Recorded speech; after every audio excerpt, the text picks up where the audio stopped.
Murtz Jaffer here with another Big Brother Candidate 7 eviction interview. Sitting here with Eddie. Eddie, why are you sitting with me? I'm sitting here because I went out in a double eviction. Which is sad, but it is what it is. Before you were evicted, it seemed like you were crying and being consoled by the other house guests. Yes. Can you tell me a little bit more about like what happened there? Yeah, so basically, I was crying because I was upset that my dream ended so abruptly, and I didn't even get a chance to prove that I am a good player. Because I do come into this game to play. It's just that sometimes I see like when other players like Kalen, they play too hard, too strong, too hard, too fast, and they get evicted. So I want to lay down a little bit, and I do try to have game talks with other people. It just seems like they are not interested in having game talk with me. I do feel like week two was the downfall of this. I feel like after week two, people do not trust me. So I did try, but it didn't work out for me. So I was crying at the time because I must say that I didn't get a chance to really show what I can do in this game, and that my dream ended so abruptly. I also didn't campaign, but I was there crying because I know there's no use to campaign because I kind of have a feeling that a very strong alliance has already been formed. So I know that there was no use for me to campaign, and I want to like sit there crying and to show people that they're actually ending a dream of another person, so that I hope that this can touch them and make them maybe want to keep me. I feel like that was my best bet instead of going to campaign to other people because they will be very forced. Ultimately, that didn't work out, but it is what it is. Yeah. You said things fell apart in week two. Why? Because I feel like week two I didn't vote with the house. I did know that I did know I did know that the house is not keeping Maki. I did know that information before, but like at the last minute, I was told by Kalen that Dane swore on his father's necklace that he would vote to keep Maki if there was a tie. I didn't really buy that because I already know that Dane was kind of on the other side. However, I was willing to take a bet on that because that week I do feel like that like Kira was bad for my game, so I want them out so bad. So I was willing to make a bet, although I know that like in hindsight that bet was not a very good bet because I know what was going to happen before, but like yeah, but it is what it is. And like I was making a bet and I lost the bet, and that ultimately got me here. Yeah. You said earlier in the season that one of your strategies was to play up to Adam's ego, even though you thought he was gross. In hindsight, do you regret not playing up to him even more because ultimately he was the one who got rid of you? That's true. That's true. I yes. Well, well, to be honest, like I do want to work with Adam week one. I do think he's gross, but I do want to work with him still because I know he has the power. But just like I just don't vibe with him, or he doesn't vibe with me. Like he doesn't even like he was very arrogant and he was very cocky. He does he, like so I don't feel a good vibe with him like after week two. So I don't feel like I can kiss his ass that much. Like, yeah. So yeah, I mean, to be honest, I said I regret it, but I actually don't regret it because like I'm not a person to kiss somebody ass. So yeah, I'm not Adam's bitch.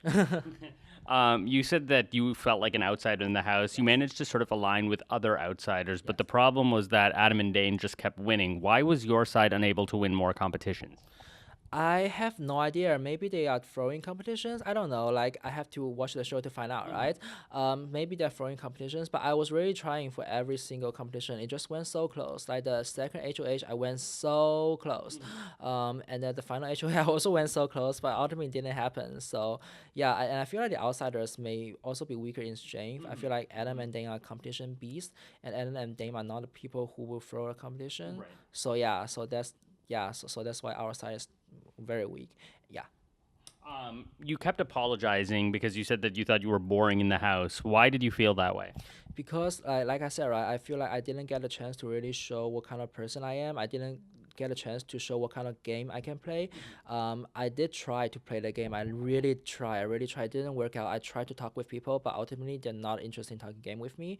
So I was pretty upset about that. Like I said, I was boring because like as a super fan myself, I would like to see players making big moves. I want to make big moves so bad, so bad. I just didn't get a chance to do that. You know what I mean? So that is why I was as a super fan, I would say that I may not really like watching myself because I'm worrying because let's face it, I didn't win the competition. I didn't make any move. Not because I don't want to, literally because I don't have the chance to. I tried, but I didn't have the chance to. And yeah, that's it. Kira has been on the block so many times. How do they keep surviving? I feel like people are keeping Kira because Kira cannot win any competitions. They see Kira as a very strong player, and they see Kira as an easy pawn.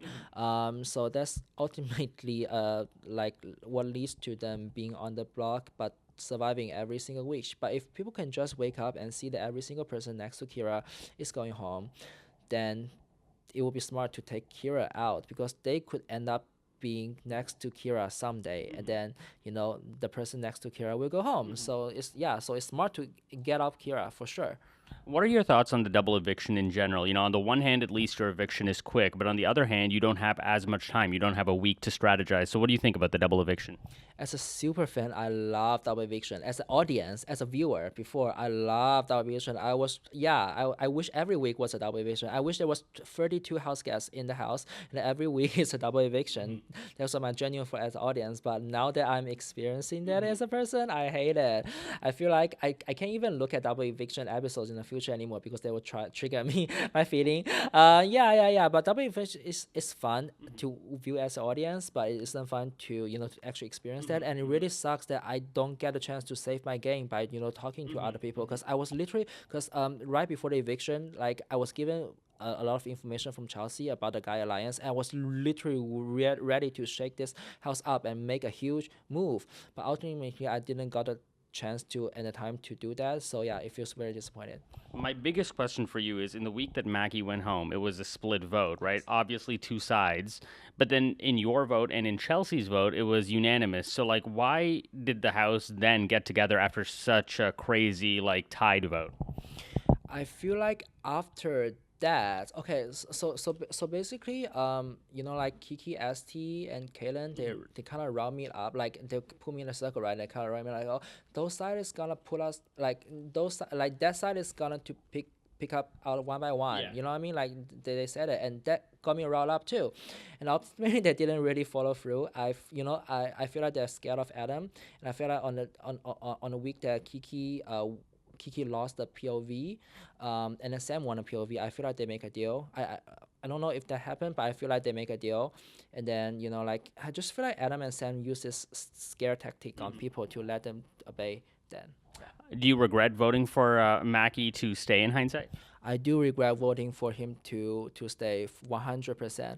I should have followed him more clearly because like on one hand it was Kaden, one of my closest friends in the house, who was like wanting me to do it, and like I just couldn't say no to her for some reason. I know this is hard, like this is pretty stupid, because this is a very bad move, right? With this move, this put out all in the minority. I don't really get. I adore Kaylin, I really adore her, but I don't know why she will want to make this move, because like this is really a very bad move. I talked to her like a lot about how what a bad move this is, but she wouldn't accept this. She's just saying that I'm being weak, like not saying out to Adam and Sam or something. But I do feel like, yeah, in hindsight, I do regret it, and I would definitely vote with the house if I were to play it one more time. Yeah. And we're almost done. You told Arissa that you were hoping for Damien or Kiki to win. As a super fan of the show, would you rather someone win who was aligned with you or somebody who dominated the game in competitions? What's more important now that you've played? Now that I play, obvious. Okay, not I wouldn't want someone who dominates the game to win the game, because in my own opinion, winning competitions is not like this is not a competition show, right? This is Big Brother. This is about strategy.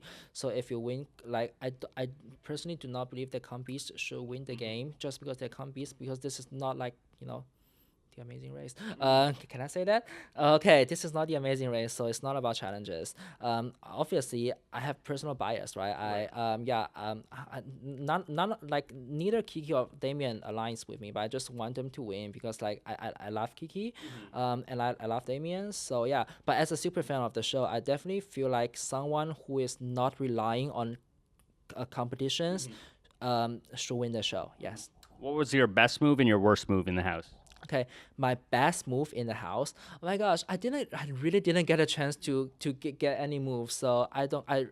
Honestly, I didn't get a chance to get any move. I feel like my best move maybe convincing Chelsea that I have a language barrier, and that's why I told her a lie. Like I don't know if this shown on television, but yeah, because I promised something to Kira, and then Kira and I broke that promise, right? And then Kira went back and tell Chelsea that I broke my promise, and then Chelsea confronted me about that, like, and I told her that it was a language barrier and didn't mean anything, and I feel like I pretty much convinced her about that. So I feel like that's my move so far.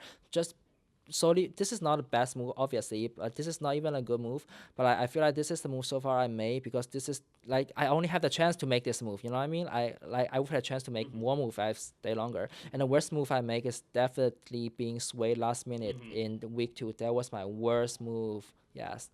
And finally, what was the best part about being on Big Brother Canada? Oh, literally just the experience as a super fan. You know, everything is so surreal. Everything is so surreal that you actually get to experience it. Like you get to see things from insider's perspective, and yeah, this is the best part of my experience. Amazing, Eddie. Thank you so much. Thank you Thank so you so much. much. We'll see you at the Yes. finale. Cool.